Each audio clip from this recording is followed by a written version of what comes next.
Con aventuras, senderismo nocturno.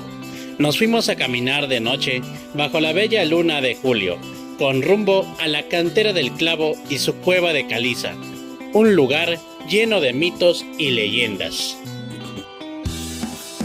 Recorrido ligero ascendiendo a la cantera, Ejido del Riego, Tehuacán, Puebla.